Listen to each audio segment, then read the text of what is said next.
Alwal మచ్చబొల్లారంలో Nizamabad excise superintendent Mallareddy ఇంట్లో అవినీతి నిరోధక శాఖ అధికారులు దాడులు నిర్వహించారు. ఉదయం నుంచి మల్లారెడ్డిని ఆయన కుటుంబ సభ్యులను విచారిస్తున్న అవినీతి నిరోధక శాఖ అధికారులు ఆదాయానికి మించిన ఆస్తుల వ్యవహారంలో ఇప్పటి వరకు మల్లారెడ్డి వద్ద 3 కోట్ల రూపాయల విలువైన ఆస్తులను గుర్తించారు. అల్వాల్లోని ఆయన నివాసంలో 3 లక్షల రూపాయలు స్వాధీనం చేసుకున్నట్లు నిజామాబాద్ అవినీతి నిరోధక శాఖ అధికారి నరేష్ తెలిపారు. ఇప్పటి వరకు నిజామాబాద్, సిద్దిపేటతో పాటు హైదరాబాద్ లో ఇల్లు, ఫ్లాట్లు, వ్యవసాయ భూములను గుర్తించామని అన్నారు. మల్లారెడ్డికి సంబంధించిన బ్యాంకు లాకర్లను గుర్తించామని, వాటిని తెరిస్తే మరిన్ని అక్రమ ఆస్తుల వివరాలు బయటపడే అవకాశం ఉందన్నారు. ఆయన ఆస్తులకు సంబంధించిన కీలక పత్రాలను స్వాధీనం చేసుకున్నామని, రాత్రి వరకు తనిఖీలు కొనసాగుతాయన్నారు. మల్లారెడ్డిని బుధవారం రిమాండ్ చేసి న్యాయస్థానం ఎదుట హాజరు పరుస్తామని స్పష్టం చేశారు.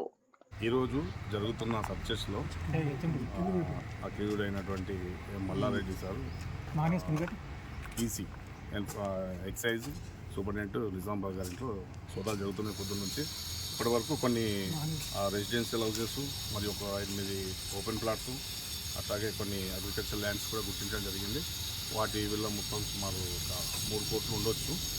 ఇంకా కొన్ని చోట్ల సక్సెస్ జరుగుతున్నాయి.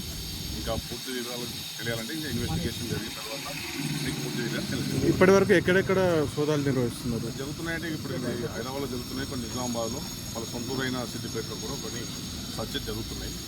ఇంకా ఇన్వెస్టిగేషన్ కంప్లీట్. ఇంకా ఏమేమి స్వాధీనం చేసుకున్నారు ఆయన దగ్గర నుంచి? అంటే ఇప్పటివరకు అయితే మనం మార్కెట్ వాల్యూ ప్రకారం 3 కోట్స్ అయితే మళ్ళీ వచ్చింది. ఇంకా ఇన్వెస్టిగేషన్ పూర్తి అయితే మిగతా వివరాలు మీకు ఏమన్నా ఈయనకి ఎవరైనా బినామీలు ఉండడం కానీ వాళ్ళ ఇంట్లో అదే నడుస్తుంది. అదే మనకి కంక్లూజన్ కాలేదు. ఓకే, ఎప్పటి వరకు ఈయన రిమాండ్ ఎప్పుడు చేస్తారు? మేబీ రేపు వరకు అయితే. ఇప్పటి వరకు ఏమన్నా అంటే ఇవే మన డాక్యుమెంట్ వాల్యూస్ ఇంకా 3 లాకర్లు అయితే గుర్తించడం జరిగింది. వీటిని కూడా ఇంకా త్వరలో అవి ఓపెన్ చేసి అవి కూడా